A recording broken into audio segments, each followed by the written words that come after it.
Fonoquinesis.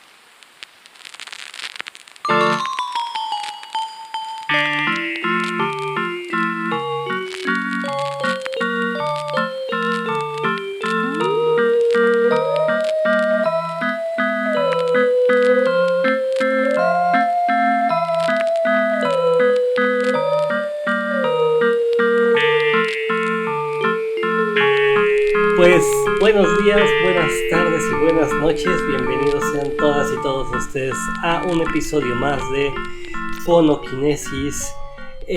Por aquí esta tarde acá de Barcelona, mañana de México y bueno, en cualquier horario que ustedes nos estén escuchando. Me encuentro con el queridísimo Luis Andrés Camacho Vite, nuestro productor, que hoy estará también acá en los micrófonos conmigo. ¿Qué tal, Luis? ¿Cómo estás? Excelente, Paquito, excelente. Pues aquí estamos listos para darle, haciendo este nuevo movimiento de fonoquinesis, dándole rotación y nuevas voces a grandes invitados, nuevos colaboradores, y pues mandamos un saludo a nuestro Sergio. Exactamente, mandamos un saludo al queridísimo Sergio, que por supuesto él sigue siendo parte fundamental de este proyecto. Ya lo escucharán de vuelta muy pronto. Ahorita lo mandamos a unas merecidas vacaciones a México, ¿no? Entonces, pero ya, bueno, de hecho, para el momento en que seguramente ustedes estarán escuchando este episodio, él ya estará grabando otros con nosotros, pero bueno, le mandamos un saludito al queridísimo Sergio, aún así, allá hasta la tierras hidalguenses, porque por ahí anda. Pues acá mi queridísimo Luis nos va a decir de qué vamos a hablar en esta sesión del día de hoy de Fonoquinesis. Pues justamente vamos a hablar de un tema complejo y que creo que es digno de analizar porque se han generado muchos estereotipos alrededor, visiones simplistas que dejan de lado muchos elementos que creo que son importantes matizar y complejizar. Hoy vamos a hablar precisamente de este término whitexican y si realmente existe un cine whitexican, si existe una ideología cinematográfica que esté relacionada con este término. Entonces por eso lo tenemos como una pregunta que inicia un buen debate que vamos a tener Paquito y yo. Exactamente, este episodio derivó un poco o un mucho del episodio que hicimos de telenovelas y también, bueno, gracias a esa iniciativa en gran medida de Luis, ¿no? Pero además también es una especie de cuestión de continuidad a comentarios que ustedes mismos han hecho, que los radioescuchas nos han hecho en cuanto a una especie de ampliación, ¿no? De lo que hablamos en el episodio de telenovelas, y era qué pasa con este cine, ¿no? Que se deriva muchas veces también de cuestiones de clase, hay que decirlo así, ¿no? Mucho del cine mexicano nació con un clasismo tremendo, ¿no? O sea, ahí hay no todo era Luis Buñuel, ¿no? Que hacía una crítica, y lo voy a decir así a propósito, ¿no? Hacía una crítica al dulce encanto de la burguesía, ¿no? No, y a las condiciones de clase, bueno, Los Olvidados finalmente es una lección invaluable sobre las diferencias de clase en México, sobre todo para ese momento, ¿no? Pero que incluso supera lo histórico en la medida en que nos deja ver muy claramente cómo gran parte del imaginario de la condición de clase surge de ahí. No, pero el imaginario visual lo va a llevar a otros lugares y que finalmente el gran momento es que hace la transformación, más bien la gran transformación, viene en el momento en que aparece Televisa y empieza a plagar de estos imaginarios aspiracionistas, ¿no? En los cuales la población pobre queda romantizada de una manera idiota, ¿no? En la cual finalmente el pobre pues solo vale la pena en el momento en que aspira a convertirse en alguien que tiene otra cualidad social, otra posición social, Totalmente, Paquito, creo que hemos entrado con los conceptos cruciales. Si nuestros espectadores están preguntando qué es el imaginario visual, pues podríamos decirlo como todo el conjunto de percepciones estéticas o representaciones estéticas que la sociedad no solamente percibe y disfruta, sino que también adapta a su propia identidad, que lo toma como un referente para observar y tomar decisiones en la realidad. Es lo que les digo siempre a mis alumnos, esa es la importancia de las formas estéticas que nos permiten encontrar nuevas percepciones de la realidad. Entonces, ¿qué pasa si un grupo social que tiene un poder adquisitivo muy alto son los que tienen los dueños de la distribución de estos medios, de estos imaginarios visuales, que permiten mantener siempre esta misma aspiración de lo que debemos ser o no ser, ¿no? Entonces, una de las cosas que yo veía como problemáticas y claves fue cuando una vez escuché a esta persona del internet, que también no sabía que tiene protagonizado una serie de Netflix, que se llama Bárbara de Regil. Esta mujer precisamente una vez comentó que ella ya se quiere dedicar a ser directora de cine, ¿no?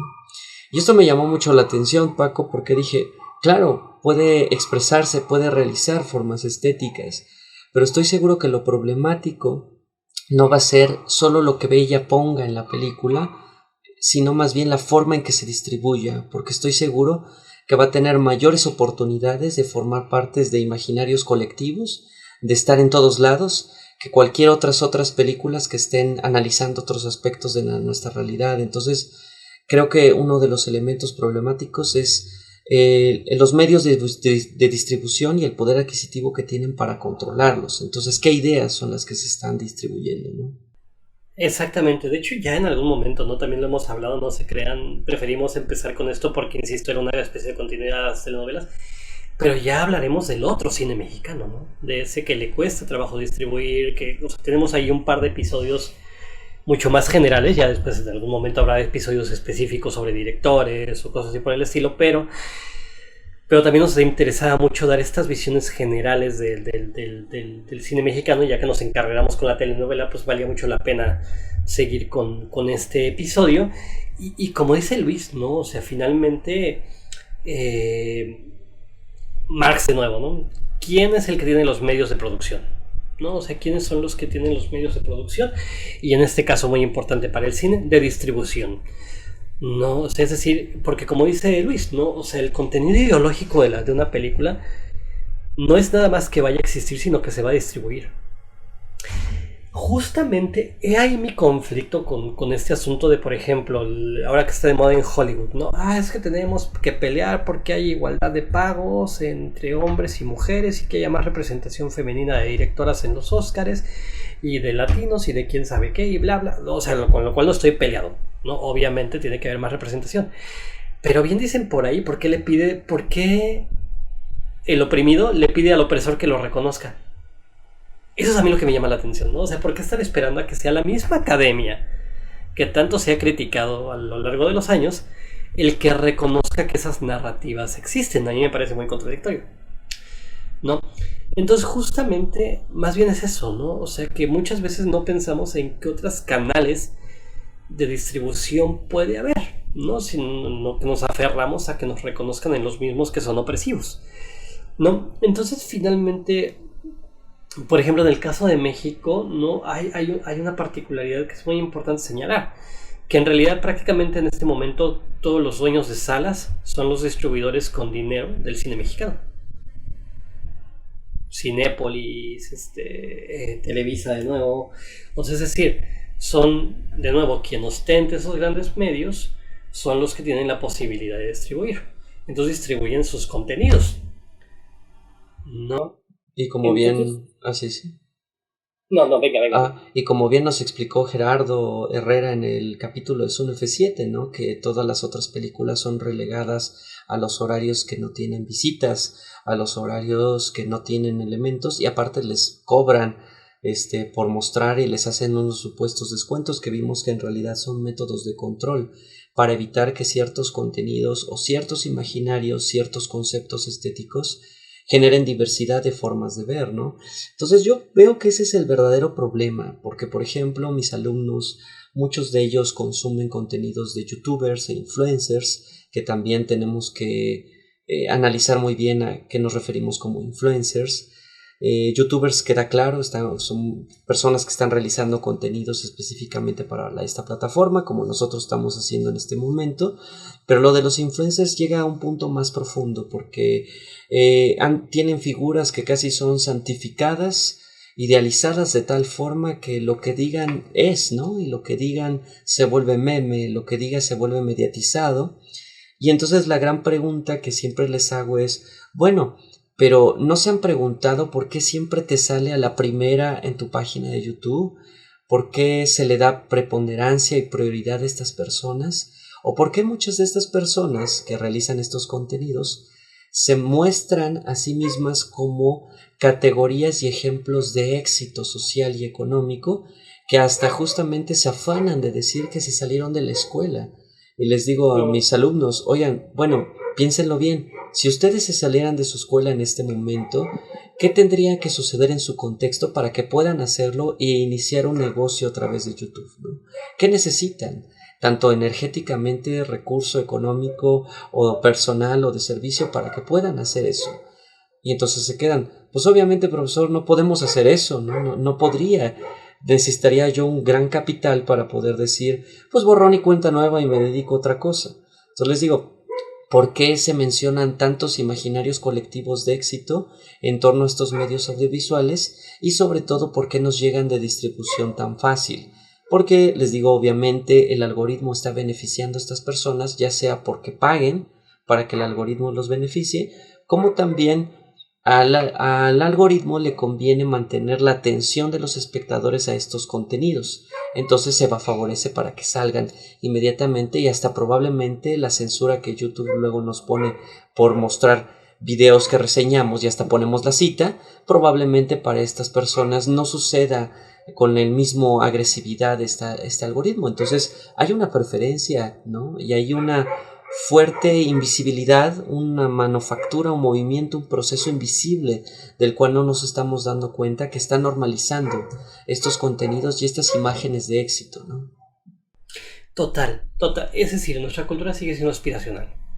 O sea, por ejemplo, ahora que lo mencionabas, el cómo, no nada más el problema, sino cómo se lo mencionas a tus alumnos, pensaba en que hace algunos años, yo recuerdo no me acuerdo ni cómo se llama esta influencer, pero que se hizo famosa justamente porque decía que iba a dejar la escuela y que en la escuela no aprendía nada y que quién sabe qué, y se hizo viral y todo el mundo la compartía, y escuché defensas acerca de la mujer, ¿no? Que tenía que en aquel momento ya como 16 años, y yo decía, ojo, no defendamos así tan...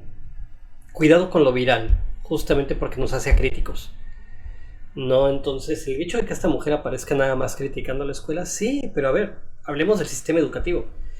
¿Por qué opera como opera? No es nada más me voy a salir y ustedes son los que... Porque además era con una soberbia tremenda, ¿no? Es, yo ya sé lo que tengo que saber y la pinche escuela a mí no me va a enseñar nada, ¿no? Y eso fue lo que la hizo famosa. No una postura crítica frente a un sistema educativo que fracasa, sino el decir yo sé lo suficiente y y me voy a salir de la escuela por lo tanto. Hasta una periodista, no sé quién, no una periodista importante, creo que fue una charlatana como Adela Micha o alguna de esas, le ofreció trabajo en su momento, no sé qué pasó que ya no se hizo,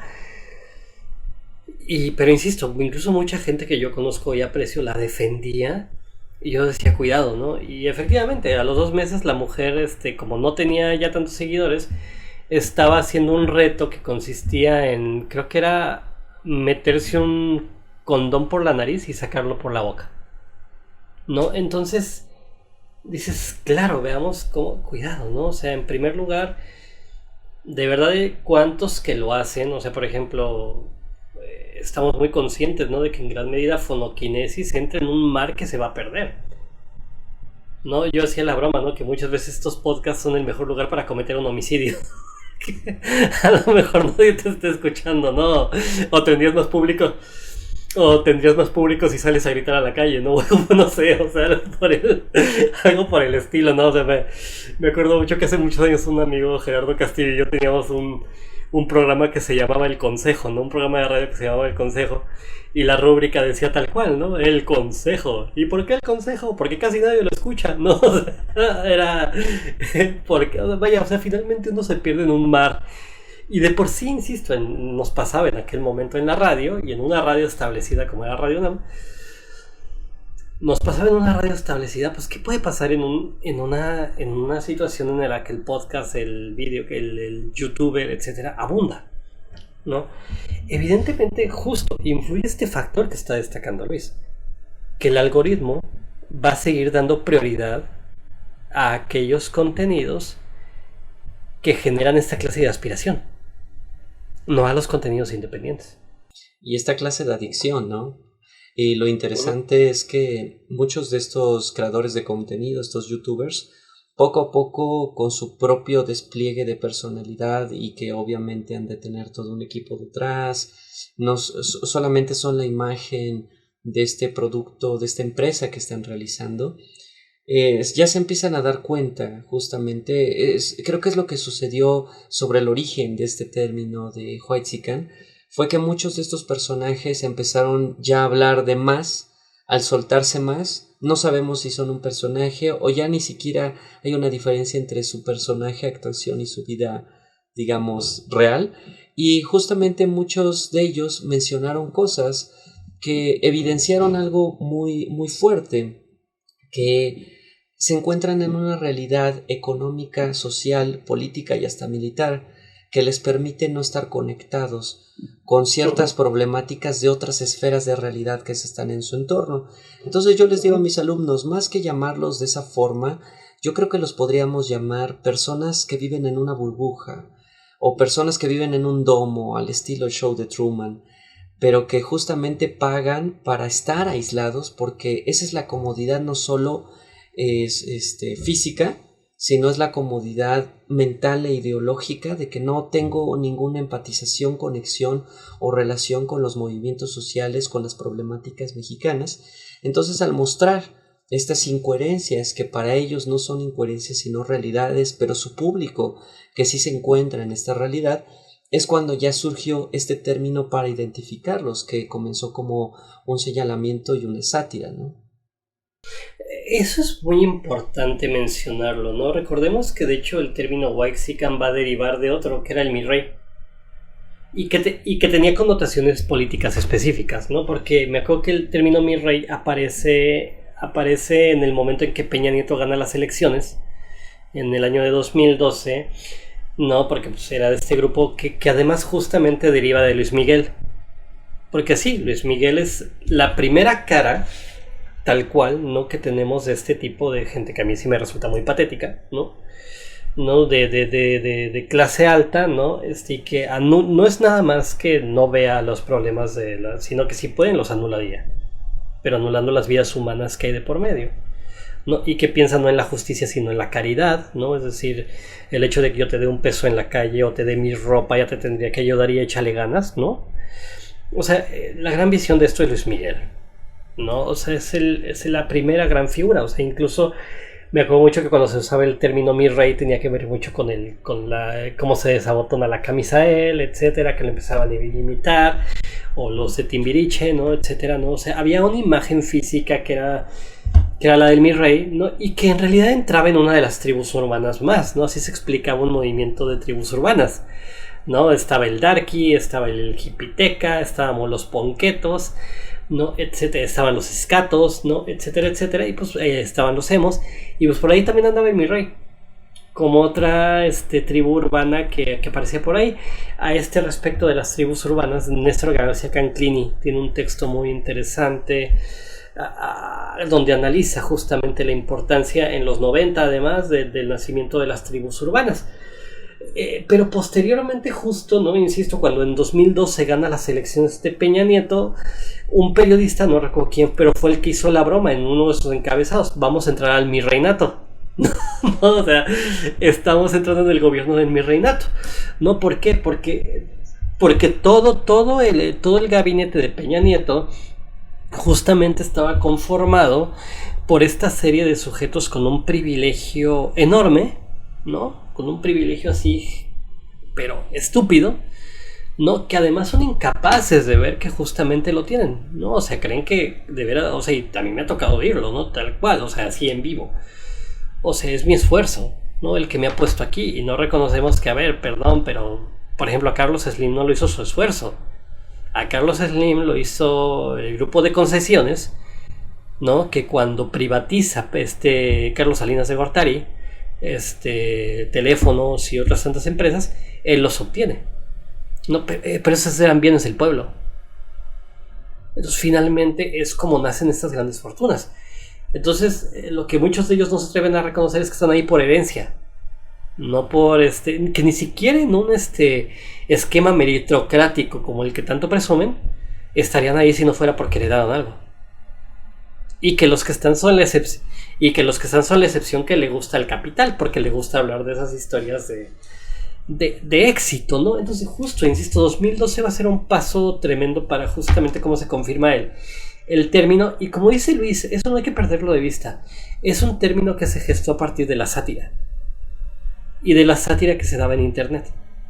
No, ¿por qué? Porque ¿qué se pensaba que era el whitezican? No, pues este ser que insisto, y ahorita lo vamos a ver a partir de un texto que leímos tanto Luis como yo.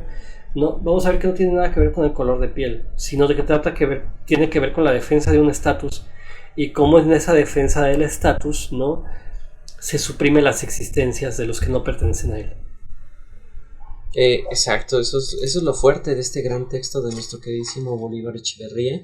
Antes de pasar al texto, creo que hay que resaltar dos puntos muy importantes que mencionas, mi querido Paquito. Pues el primero es que justamente no surge de la nada las cosas, no es que de momento, como en la película Nuevo Orden, de momento la gente se vuelve loca y empieza a matar y destruir. En este caso, no de momento este término whitezican derivó de la nada, sino que hay una retroalimentación cultural y un movimiento simbólico que va conectado directamente con contextos históricos y con imaginarios colectivos, que en este caso es Luis Miguel, ¿no? Porque es lo que vemos repetidamente en los medios y es el imaginario que me identifico y que replico, ¿no?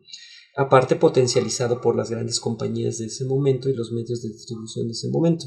El otro punto que es clave es justamente, creo que es que ningún ser humano es una isla aislada, ¿no? Es decir, el éxito de una supuesta persona es en realidad el conjunto de trabajos, de costos energéticos y humanos de muchas otras personas y relaciones de personas de las cuales no se está mencionando. Entonces, por eso les encanta crear formas estéticas, películas, telenovelas, historias, canciones, que reafirmen estas historias de éxito donde una persona con una sola maleta se fue a un nuevo país y conquistó este nuevo país con su empresa. Que digo, sí podría haber sucedido, pero sin olvidar todas las otras interrelaciones que existen de los otros trabajos de las otras personas y que muchas de ellas han sido oprimidas, porque si hay una riqueza acumulada en un punto, es porque no está circulando, se está buscando la manera de acumularla, ya sea con movimientos legales o ilegales, pero la idea específica es que no se distribuya, que se mantenga o se siga sacando de este mismo lugar. Entonces, por eso yo les decía, ¿no? Perdón, Paquito, a mis alumnos que primero preguntáramos, pues, ¿quiénes son los verdaderos privilegiados? Porque les molesta mucho esta palabra, ¿no? Porque yo creo que por la mediatización ya se está volviendo como una situación de la cultura de la cancelación, que otra vez es algo nefasto del control mediático, pero pues también todos lo somos de cierta manera porque todos estamos viviendo de unos esclavos que no estamos viendo. Las personas que están sacando de las minas de carbón para hacer nuestra electricidad, las personas que están sacando de las minas de silicio para que podamos tener nuestros aparatos electrónicos, el hecho de la gasolina que se están trayendo, los trabajadores, los choferes, todas las personas que están a nuestro alrededor, que son los que no están incluidos en estas visiones de éxito, que estas visiones de que no le están jalando, ¿no? Fuerte, porque todo se trata de empeñar en serlo. Entonces yo les digo, entonces pensemos que en esta posición que me encuentro no solamente es gracias por lo que yo estoy haciendo, sino porque es gracias a mi contexto socioeconómico y político que en este momento me permitió acceder y pensar, realizar otras cosas con estos medios, ¿no? Que es la batalla interminable con esta frase simplista que es la del pobre es pobre porque quiere, o más bien existe como una mentalidad que te permite mantenerte en este estado, ¿no? Como si no fuera un problema sistemático y sobre todo como lo menciona el texto, que es el problema es la distribución de la riqueza y los problemas estructurales que no se están viendo porque no es que sean evidentes, sino que ya se mecanizaron, que se normalizaron, ¿no? Entonces les digo a mis alumnos, primero observemos eso, mucho antes de juzgar que si sí, que si no, etcétera, ¿no? Sí, este es un factor bien importante, ¿no? Vuelvo al punto, ¿no? Cabe decirlo, ¿no? A ver, primero, en el capital siempre hay explotación. El capital no puede sopesar sus propias contradicciones, ¿no? O sea, Porque hay muchas contradicciones, es decir, prometen que van a curar el hambre y que es bueno para todos y que el mercado no es cierto, nunca es libre para todos. No, y además nunca es justo, porque al haber un socio capitalista, en realidad la riqueza nunca se distribuye, porque siempre va al que genera el capital y no al que hace el trabajo. Entonces no es un sistema justo, pase lo que pase. Esto que incluso yo pondría un punto fino en lo que acaba de decir Luis, ¿no? Y es que no nada más que la justicia no es posible dentro del capital, sino que no hay que el hecho de que algo sea legal no implica que sea justo. Porque a partir de los 80, ¿no? Las leyes se han transformado para proteger a los empresarios, ¿no? O sea, y por eso hemos visto sistemáticamente en todo el mundo cómo desaparecen los fondos públicos, ¿no? Pero el hecho de que sea legal no implica que sea justo, implica que ahora quien escribe esa ley, ¿no? La ha puesto a su favor. Y es algo que lo que tenemos que hacer mucha diferencia. No, entonces sí, no hay capitalista honesto, digámoslo así. No existe un solo capitalista honesto porque está distribuyendo irregularmente la riqueza. No está distribuyendo irregularmente la riqueza porque el trabajador nunca ve beneficio de su trabajo. Simplemente lo ve él y el trabajador, en el mejor de los casos, ve un sueldo decente, ¿no? Pero a ver, empecemos a distribuir bien. Lo importante aquí es que más bien este tipo de términos surgieron porque a partir de la aparición de los medios que hoy en día estamos tan acostumbrados, empezamos a ver lo que son. Sí, siempre lo han sido, pero ahora gracias a esto ya los vemos en su intimidad, aparte que ellos la andan mostrando, ¿no? Exactamente, entonces ya hacen sus comentarios abiertamente. O sea, justo yo no sabía de Bárbara de Regil hasta que una de mis sobrinas le hizo burla. No, así que yo ni recuerdo de qué estábamos hablando esa mañana. Pero me la mostró y dije, bueno, qué espanto. O sea, qué espanto. Y de verdad creemos que ella es famosa nada más porque sí, no. Hay una estructura detrás que está moviendo que ella se vuelva famosa. Y es una estructura grande, ¿no? Es una estructura enorme. Pero entonces, ¿qué pasa? Que ahora nos estamos viendo actuar con ese cinismo. Yo por eso digo, ¿no? También cuida, ojo con decir que decir Waxican es racismo inverso. Porque en primer lugar el racismo inverso, por más que hay ciertos videos que les van a decir que no, que o más bien que sí existe, no existe. O sea, hay veces que el oprimido reacciona antes a las formas de opresión y que también pueden ser verbales, ojo, ¿no? Entonces, esa clase de burlas surgieron porque, vaya, ya los veíamos actuar con un cinismo tremendo, ¿no? Y por ejemplo, esta página de cosas de Waxican surgió porque decía alguien, es que ya era abrumador, ¿no? Que cuenta que se puede seguir en Twitter o en Instagram, en muchos otros lugares. Surgió en gran medida porque finalmente era donde se hacía evidente las diferencias de clase en México. Que quieren ser mexicanos, pero solo ante los turistas, ¿no? O sea, solo son mexicanos por turismo, ¿no? Pero niegan las condiciones sociales del país. Pensémoslo, y ya lo hemos hablado en algún episodio de Fomokinesis, sus marchas, ¿no? Sus marchas por la justicia son en coche.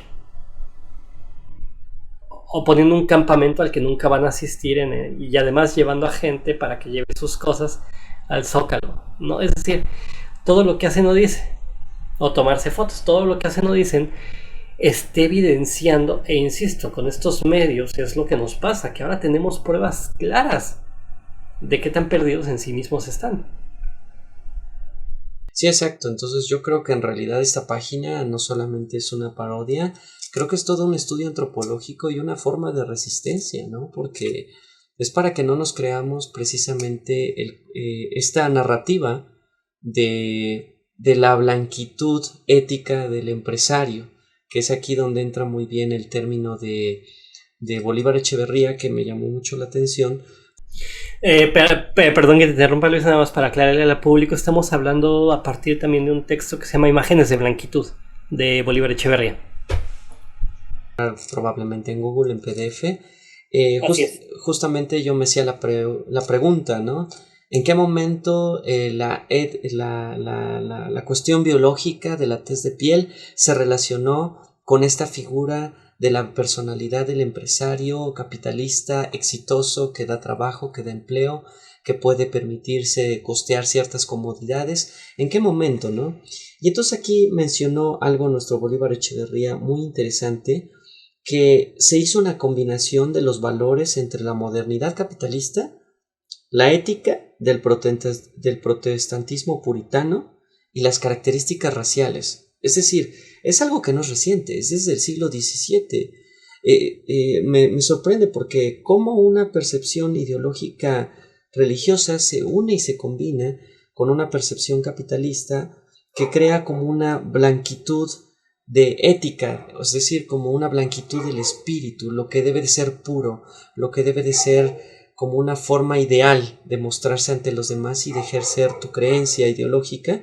Al combinarse con la creencia capitalista, entonces no solamente es tu forma de actuar, sino tu forma de generar ingresos.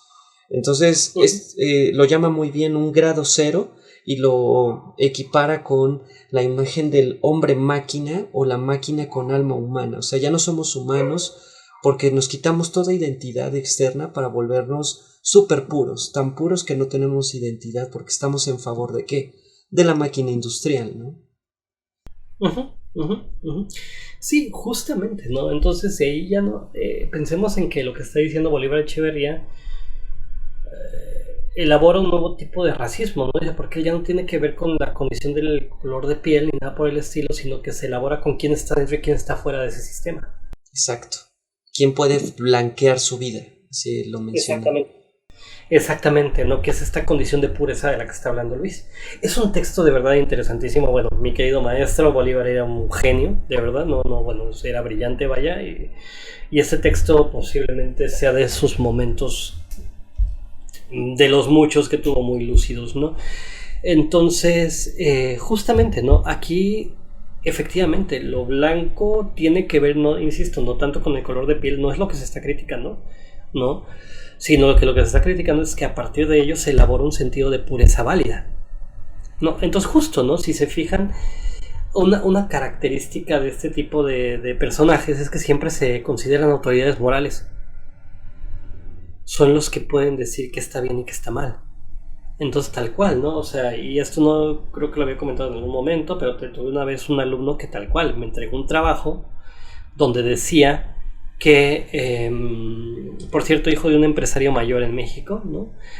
Pero donde me decía que mujeres, latinos, negros, etcétera, tenían que hacer lo que ellos dijeran porque ellos son los que sabían que era bueno para nosotros.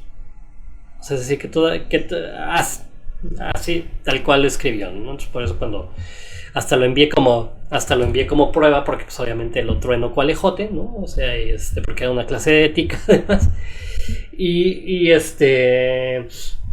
justamente, ¿no? O sea, exhibo como prueba el trabajo, ¿no? Porque finalmente es eso, ¿no? O sea, pero más allá de lo personal, o sea, yo lo que decía es que no, claro, no es personal, ¿no? O sea, es que este hombre a lo que está reaccionando es un imaginario que lo ronda desde hace mucho, ¿no? O sea, que entonces que lo hace creer que justamente mi pureza es la que me permite tomar la decisión por ti. O sea, pensemos en que todas estas discusiones que hay en este momento sobre aborto, sobre derechos de los migrantes, etcétera, justamente la derecha y sobre todo la ultraderecha nos quiere decir que ellos son los que son capaces de tomarla porque son los que son más puros. Exacto. Mucho son antes de pensar en su tez de piel, sino por su forma de vida. Exactamente. ¿No? Entonces por eso ellos no se consideran racistas. Y lo ven como obligación casi de su ética pura, que es lo que también menciona Bolívar. Exactamente, en gran medida Bolívar tomando también como punto de referencia a Weber, ¿no? O sea, el espíritu del ética protestante y espíritu del capitalismo, ¿no? Max Weber, ¿no? Max Weber, exactamente.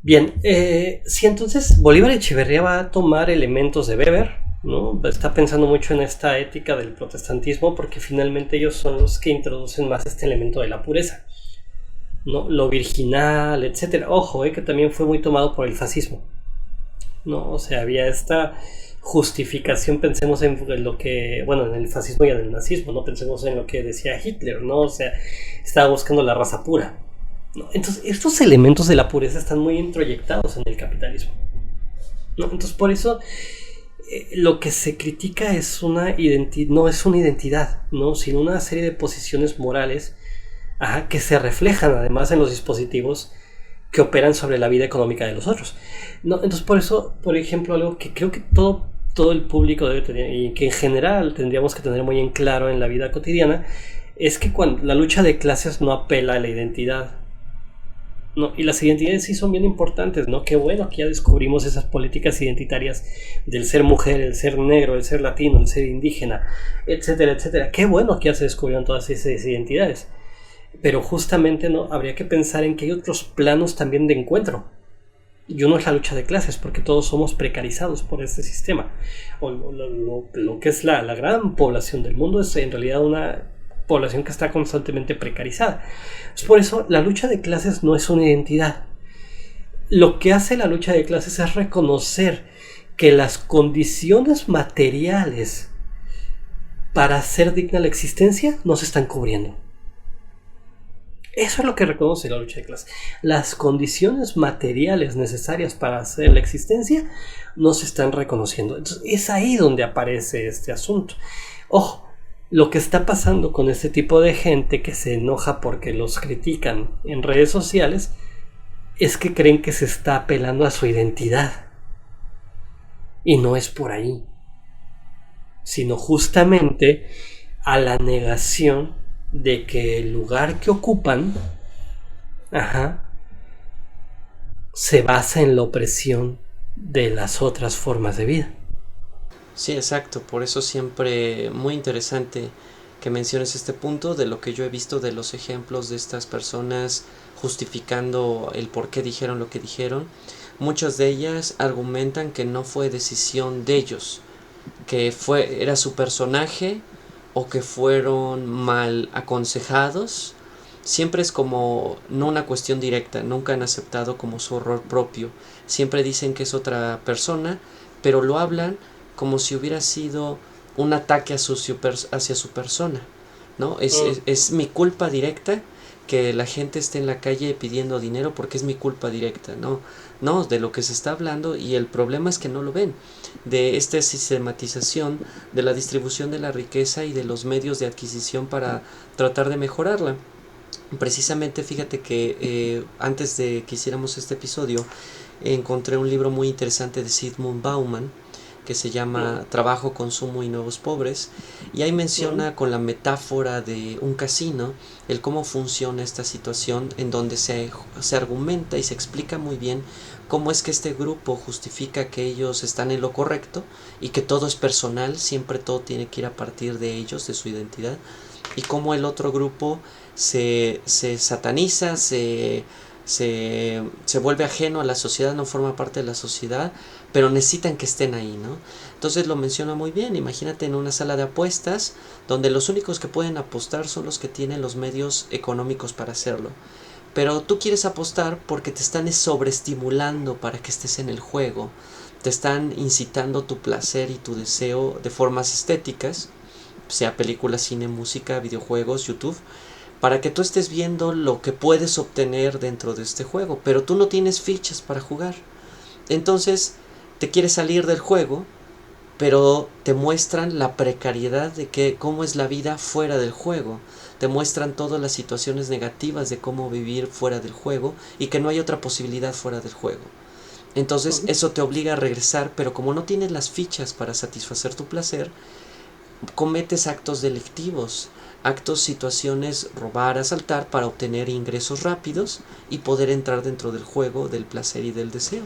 Entonces ahí dice Bauman muy interesantemente que pareciera que la situación de las personas que cometen actos delictivos y estas situaciones no es solamente un problema social que teníamos que andar revisando sistemáticamente, sino que es un reflejo de que está en funcionamiento la máquina del poder, que le conviene que esté esta situación y ellos nada más se protegen porque tienen los medios para hacerlo.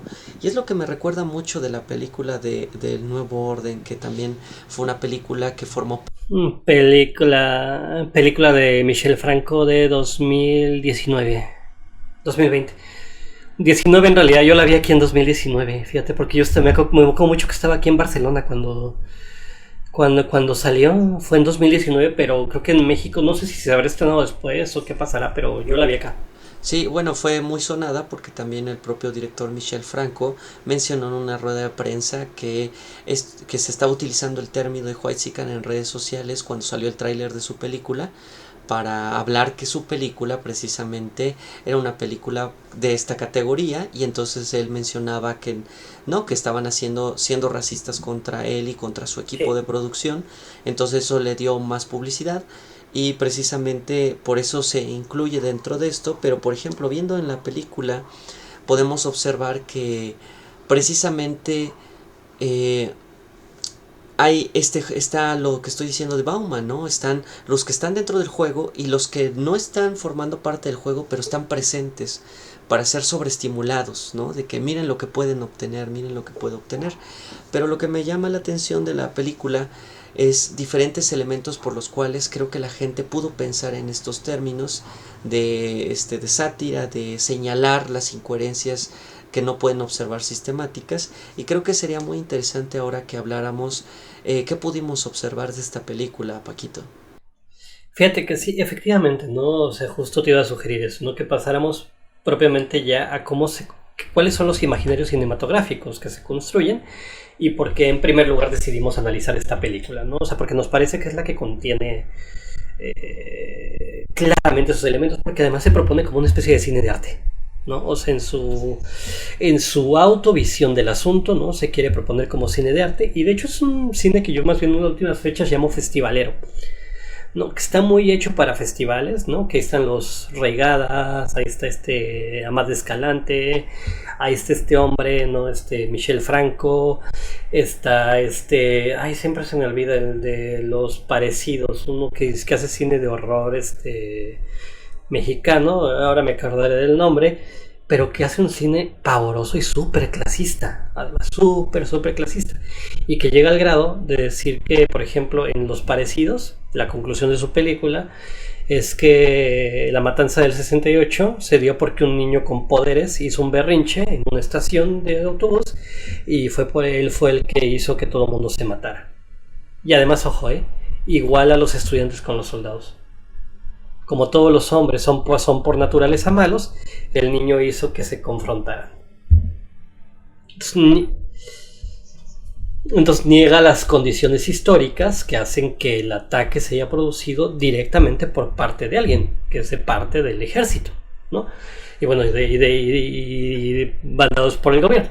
Bueno, pero ¿qué pasa con esta película de Michel Franco? Horrorosa, por cierto. De verdad, esa es una de esas películas. Rara vez voy a decir esto, pero de verdad aquí no la vean, ¿no? O sea, confíen en nosotros, vean el tráiler, pero si se quieren evitar un dolor de cabeza de 2 horas, no hay para qué verla. Con ver el avance, a menos de que vayan a hacer un estudio muy profundo acerca del asunto, no vale la pena. Citando al maravilloso, que de hecho lo quise invitar, pero ya no me dio tiempo de hablarle. Pero citando al maestrísimo Jorge Ayala Blanco, hace unos meses pasó que en su Twitter se acordarán que Michel Franco dijo, ¿no? Que lo que hace Marvel no es cine. Fue uno de tantos que lo ha dicho, ¿no? Pero fíjense cómo cambia la condición, ¿no? O sea, desde dónde se habla. Dice son bodrios, ¿no? Entonces Jorge Ayala Blanco publicó un tuit en respuesta que dice: si me dan a escoger entre los bodrios de Marvel, de superhéroes, entre las películas de superhéroes, las pelis que no son pelis de superhéroes y los bodrios de Michel Franco, me quedo 1000 veces con las películas palomeras, ¿no? A lo cual alguien le respondió: ay, maestro, pero Michel a usted lo quiere tanto, ¿no? A lo cual él respondió: amor no correspondido. No, exactamente, uno podrá diferir de él, pero justo. Uno muchas veces podrá diferir de ciertas de sus visiones sobre películas, pero nunca puede pensar que está diciendo tonterías o que no sabe de dónde partir para hablar. No, o sea, siempre estamos seguros que lo que nos está diciendo tiene un fondo muy pensado, muy pensado.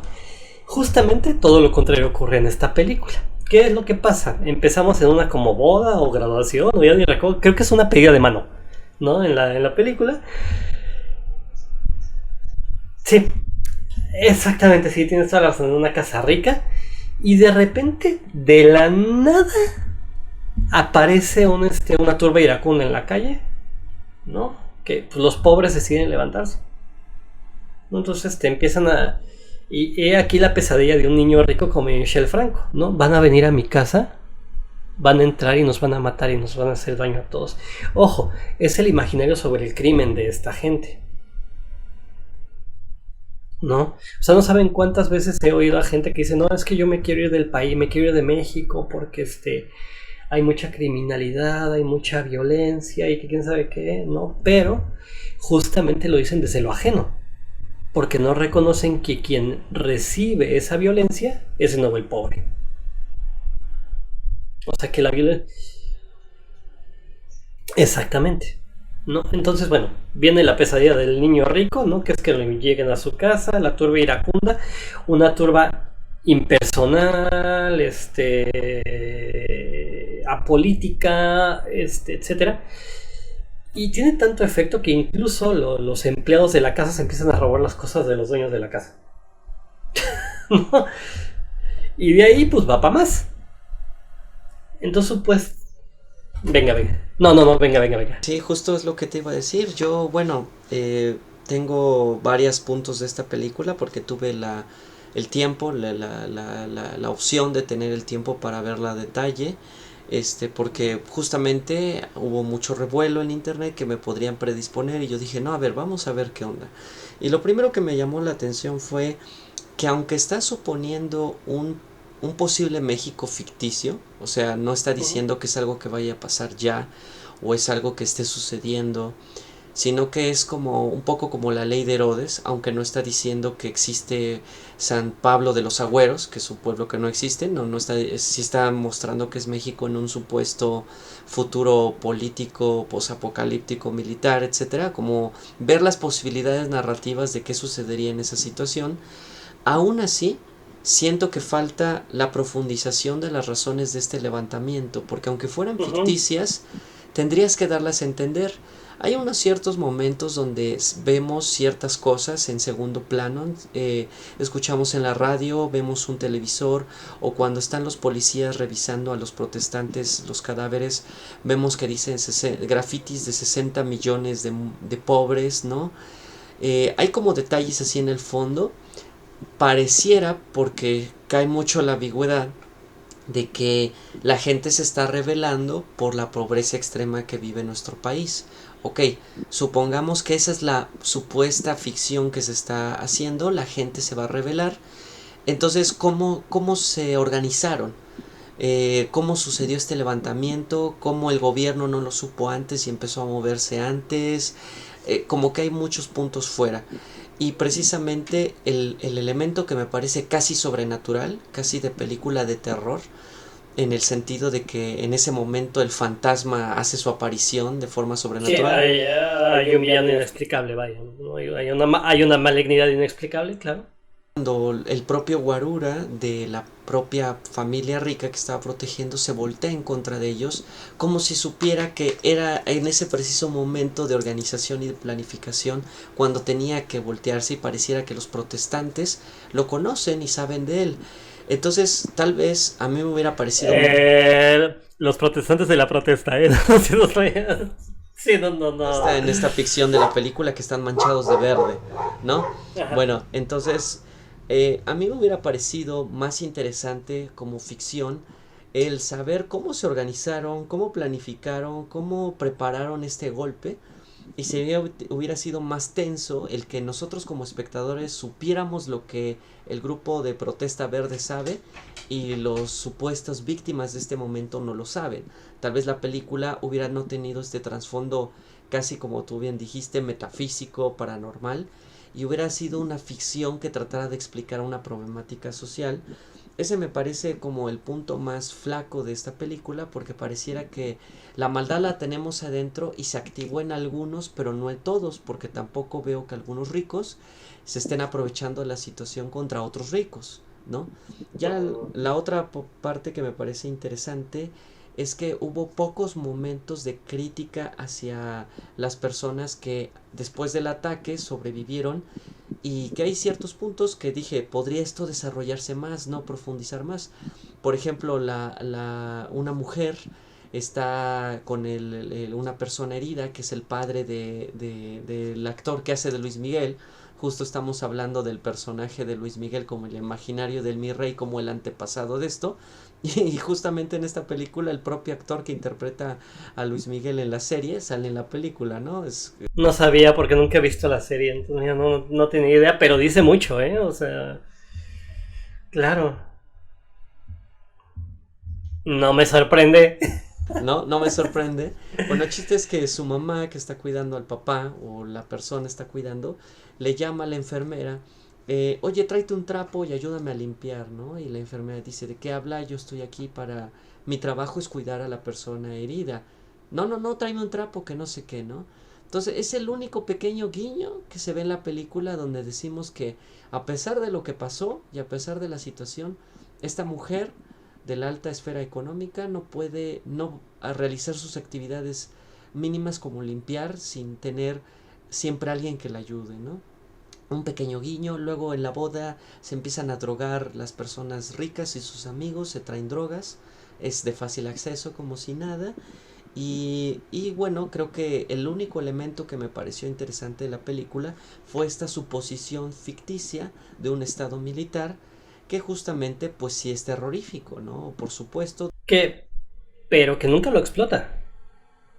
No, o sea, lo pone.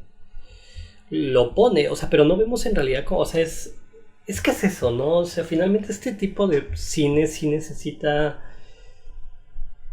que se personifique. No sé, pienso el que hace que hace Haneke, que hace por ejemplo, que hace La Naranja Mecánica, ¿no? O sea, que es, llega un punto en que ni siquiera lo quieres ver, porque te está haciendo enfrentarlo a los ojos, ¿no? O sea, hay un aspecto en que el personaje es persona, ¿no? O sea, en ese sentido, ¿no? O sea, de que finalmente, incluso cuando no lo ves. Y por ejemplo, vaya, Haneke, siempre sus personajes son muy de clase media alta, ¿no? O sea, y son los que sufren, y que es una crítica que he visto que se le hace mucho. Pero al fin y al cabo lo que está ocurriendo ahí es que finalmente por lo que empatizamos es porque nos hace verlos a la cara. O sea, es decir, nos da la razón. Ajá, exactamente, está humanizada la razón. Es lo que no vemos, por ejemplo, en este tipo de películas, ¿no? O sea, y mucho menos en ninguna película de Michel Franco, por cierto, porque también está Daniel y Ana. Insisto, son puros reflejos de, ¿cómo se llama? Puros reflejos de sus miedos, porque recuerden que Daniel y Ana son estos que supuestamente los secuestran para obligarlos a filmar un video porno o algo así. Creo que son hermanos, algo así. Es su primer película, que también es un bodrio, ¿no? O sea, pero insisto, ¿no? Son dos elementos sobre todo, ¿no? Una, proyección de los miedos personales. Dos, autoridad moral para decirnos por qué está mal. No, o sea, exactamente, no hay una problematización del asunto. De hecho, esto que decías, ¿no? Que me parece a mí lo más interesante de este análisis que propones, ¿no? Y que bueno que lo señalaste en primer lugar, porque sería lo que explica todo lo demás. Cómo Michel Franco y esta gente en realidad no entienden cómo se organiza un movimiento social, ¿no? O sea, por ejemplo, yo estoy segurísimo que él es de los que piensa que está bien que las mujeres se levanten, pero hay formas, ¿no? Seguramente. No, y además que hay formas, ¿no? Hay formas de hacerlo, hay formas buenas y hay formas malas, ¿no? Es de los que ha de ver que mal que rompan los cristales del Metrobús y así, ¿no? O sea, ¿por qué? Porque hay un instinto de superioridad moral, ¿no? O sea, finalmente es de la blanquitud de la que habla Bolívar, ¿no? O sea, justamente, ¿no? Ética completa, es una ética completa, es un ethos, como lo llama él, ¿no? ¿Y por qué me atrevo a decir esto? Porque está en su película. O sea, porque no hay, como dices, no hay en ningún momento o sea, insisto, cuando el pobre se levanta es porque pobre, no hay más. Sí, no hay ninguna razón empática el por qué. Exactamente, en realidad nunca vemos todo lo que, y porque no lo ve, o sea, no ve que hay en mil razones de fondo para que, o sea, justamente, ¿no? Pensemos en las marchas en México y son porque hay un hartazgo, ¿no? De que siguen apareciendo muertas, de que sigue habiendo injusticia, de que siguen teniendo desaparecidos. O sea, es una respuesta frente a algo que existe, que se puede comprender exactamente, ¿no? O sea, que se puede, que está ahí, que se siente, que se vive. Para este hombre nada más se levantaron. Y de ahí que, por ejemplo, lo que tú dices, ¿no? Por eso el guarura se da media vuelta y opera. Porque es metafísico. Estaba en él siempre y de momento se catalizó por el contexto paranormal. Es como si fueran, pues, ¿qué? Zombies, de momento Poseídos. que le salió de la nada, ¿no? Entonces, muy interesantemente, lo que yo diría, bueno, puedes ponerle un grado metafísico, pero aún así, lo interesante es que analizaras el por qué y profundizaras, porque lo que bien genial que ha hecho Paquito con sus compañeros hablando del cine de terror, es que el cine de terror, los monstruos, justamente hablan de nuestro inconsciente colectivo interior, y caminar por ese trayecto de comprender al monstruo de Frankenstein o comprender a la cosa, nos lleva a comprender lo más oscuro de nuestro ser, ¿no? Entonces creo que es lo que le falta a esta película, ¿no? Se queda en el impacto, en lo violento, pero no sabemos qué sucede en las mentes tanto de los militares que oprimen, ni los oprimidos, ni los pobres que se levantaron de golpe sin ninguna razón. Y también me llama mucho la atención que se concentra solo en esta familia. Yo me quedé de verdad en la película como hubo más familias de ricos que fueron atacadas. ¿Qué les pasó a las demás familias? ¿O hubo gente que entre los pobres se aprovecharon para atacarse entre ellos y dañar al vecino que siempre me cayó gordo y aproveché el revuelo para hacerle algo? No se muestra eso, ¿no? Pareciera como si nomás fue en esta casa a este grupo. Exactamente, ¿no? Exactamente. Y ahí otra de las claves, ¿no? Fíjate que, bueno, más bien fíjense que un video que me mandó Luis, ¿no? Para donde es un terrible análisis, perdón, pero el hombre es racista sin darse cuenta el que hace el video. Incluso se atreve a compararla con Parásitos, y no, son películas muy distintas. Un comentario horrible que compara a los pobres, compara el hecho de llamar whitexicans a esta gente con la Alemania nazi. O sea, si habla de racismo inverso, ¿no? Habla de que el pobre está cometiendo un racismo inverso, entonces que es igual de mala que los que crearon ese racismo, ¿no? Porque dice, no, y esto pasaba en la Alemania nazi. Perdón, es incomparable. No hay cómo se pueda establecer una comparación entre un fenómeno y otro, y es no conocer nada de historia, ¿no? Curiosamente es de España y no conoce de historia europea, por cierto. Pero bueno, en fin, eso uno, ¿no? Y lo segundo es que de repente compara la película con Parásitos y dices, no, efectivamente la gran virtud de Parásitos, ¿no? Porque incluso en un momento dice, ¿no? ¿Por qué Parásitos no despertó los comentarios que despierta Nuevo Orden? Porque hay un mar de diferencia, ¿no? O sea, porque justamente lo que hace Parásitos es exponer cómo un sistema como el capitalismo deshumaniza a todos los niveles. No es nada más que deshumanice al pobre y el rico gane. Justamente analiza cómo este etos es falso, pero lo desmembra. Exactamente, lo desmembra, nos deja verlo, este momento en que huele mal, ¿no? O sea, es decir, vemos los gestos del rico para con el pobre y del pobre para con el lumpen. Como tú dices, ¿no? Es esto, ¿no? O sea, llega un punto en que es un todos contra todos aterrador. O sea, está reconociendo que es un sistema el que se mueve. No les está atribuyendo cualidades metafísicas a los involucrados, que esta película sí hace, porque como dices, ¿no? O sea, porque además otro de los argumentos de este video es que los que defendemos estas posturas es que romantizamos al pobre, ¿no? O sea, como que creemos que el pobre siempre va a ser puro. No, no es cierto. O sea, también consideramos que es parte de un sistema. Pero tienes que comprender que las formas de establecer los modos de la protesta no tienen que ver con las formas de opresión, sino que son una respuesta a esas formas de opresión.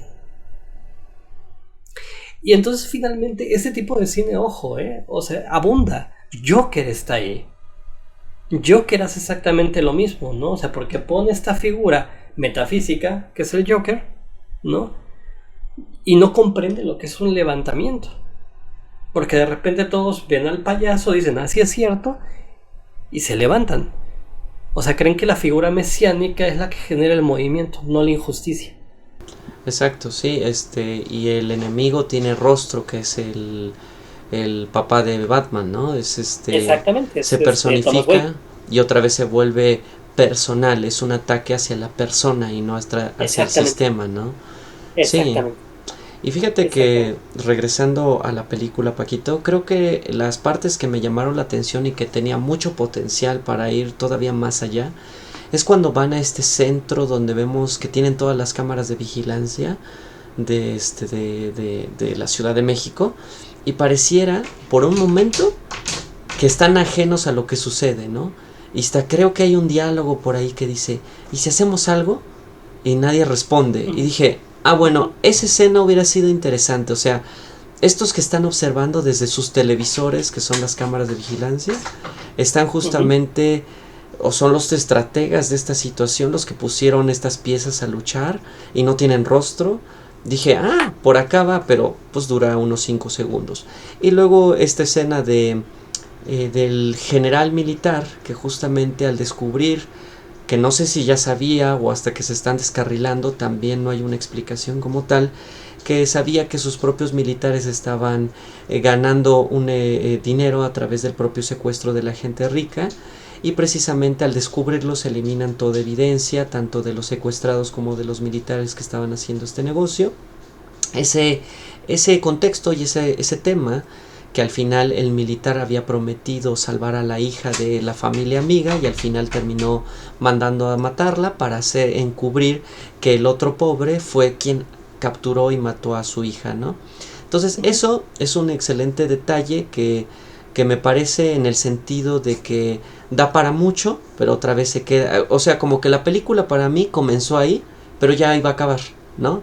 Y Ujú. no avanzó en ese tema, y me hizo recordar justo con lo que hablaba con mi novia, es que creo que el problema de esta película es que pues creo que han existido tantas opresiones, desapariciones, asesinatos a indígenas, a grupos sociales, los 43, Ayotzinapa, que ¿para qué plantear una película de ficción que esté tratando de explicarlo con una suposición si ya tenemos tantos documentales, tanta información importante que no se le da la misma distribución que esta película, que no llega al Festival de Cine de Venecia, que deberíamos estar escuchando, que deberíamos estar analizando, porque eso sí pasó y eso sí es más terrorífico porque sigue sin mostrarse, porque sigue ocultándose, ¿no?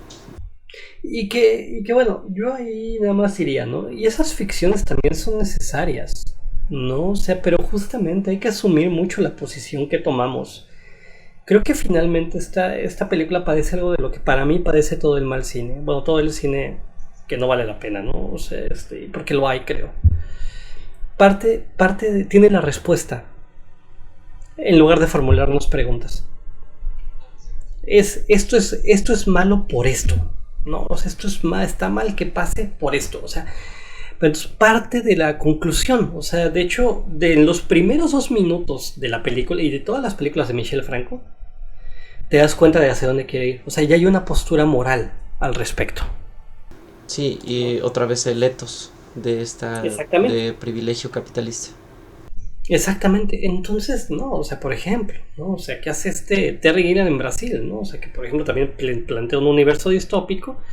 No, lo que hace es mostrarnos los modos de operar para que a partir de ello, o ahora que ponías estos ejemplos, por ejemplo, está hablando de una película que por más que haya distribuido Netflix vale mucho la pena, Noche de Fuego de Tatiana Hueso. Y la filmografía de Tatiana Hueso es una maravilla. Tempestad está ahí, ¿no? ¿Cómo se llama el documental de Baristo? La lengua del diablo, ¿no? O sea, finalmente tenemos ahí, y ya, insisto, ya dedicaremos episodios a estas tendencias también, ¿no? Y de hecho, bueno, si alguien por ahí, si Tatiana Hueso por alguna azar del destino nos está oyendo, nos encantaría que estuviera ella en el episodio para hablarnos de sus películas, o sea, dedicar un episodio específicamente al cine de Tatiana, que me parece que es muy importante en este momento. Sí, sí, sí. Y lo vemos en su última película. Yo tenía miedo qué iba a pasar cuando ella hiciera el tránsito a la ficción. No, o sea, porque es tan buena documentalista, ¿no? Que hace como que decía, bueno, a ver qué va a pasar hoy. Lo hizo genial. Es decir, ¿se pueden contar esas historias? Claro, claro, se pueden contar desde la ficción. Claro, lo necesitamos. Necesitamos crear nuevos imaginarios con respecto a esta serie, exactamente. Pero justamente, no nada más distribuirlo, sino además ser muy conscientes de la posición que estamos asumiendo a la hora de decirlo. Eso es lo que hace una gran diferencia, ¿no? El que asumimos que ocupamos una posición frente a todo esto. Y que lo hace muy difícil porque además, como dices, no son males que por lo menos para México en este momento están súper encarnados. Esas formas de violencia están súper encarnadas. Entonces, pues, lamentablemente se nos acaba el tiempo. Más bien te iba a preguntar un último pensamiento, Paquito, que nos quieras compartir. Pues justo eso, no hacer reducciones absurdas, no pensar que todos estos problemas tienen que ver con la complejidad, ¿no? Y finalmente sí, ¿no? Lo más importante, ¿no? Dar oportunidad a otro tipo de narrativas, ¿no? Insisto, a mí cuando me dicen, no, pero bueno, mira, esta película a lo mejor nos hace conciencia de, no, mejor veamos las películas que nos hacen pensarlo. No, entonces justo, ¿no? O sea, no elijamos nada más películas porque pegaron mucho en cartelera, sino veamos que hay opciones ahí delante de nosotros que nos dan otra visión, ¿no? O sea, nada más así para cerrar, por ejemplo, a mí me gusta mucho El ombligo de Guedani, ¿no? Entonces, también película mexicana, pero dirigida por un hombre de España, curiosamente, pero que vale mucho la pena por cómo proyecta la visión. Pero en fin, no sé si tú tengas algún otro comentario final también. Pues nada más mi comentario final sería que pues lean el texto de Bolívar Echeverría. Por favor. Por favor, es muy revelador. El de Imágenes de la Blanquitud. Y precisamente pues creo que no nos dejemos llevar solamente por lo que llaman mis alumnos como el MAME, que se dejen llevar por los conceptos, por los memes que estén saliendo, sino más bien qué está detrás de eso, por qué se está distribuyendo de esa forma, por qué se está hablando de eso, otra vez el cómo las cosas se están diciendo, más que específicamente el contenido, el medio es el mensaje, nuevamente nuestro McLuhan se hace presente. ¿Por qué se le dan tantas vueltas a esta película, tanto este concepto? Porque creo que al final a estas personas que tanto hemos criticado y que se han mostrado como realmente piensan, pues les sigue conviniendo que estemos hablando de ellas, ¿no? Entonces no importa la aberración que digan, siguen siendo el centro de la conversación. Entonces, como bien dice Paco, pues yo creo que en vez de utilizar nuestro tiempo para andarlos viendo, pues ¿por qué no vemos otro tipo de contenidos, ¿no? Hay muchas cosas interesantes que podríamos buscar y que nos hagan pensar y ver otros mundos. Pues con este comentario de Luis cerramos. Qué bueno verte de nuevo por acá, Luis. Ya insisto, ya estará más acá también frente a micrófonos. Va a haber una serie de variaciones ahí, entonces ya las irán viendo conforme las semanas van avanzando. Muchas gracias por escucharnos y nos vemos la próxima. Gracias.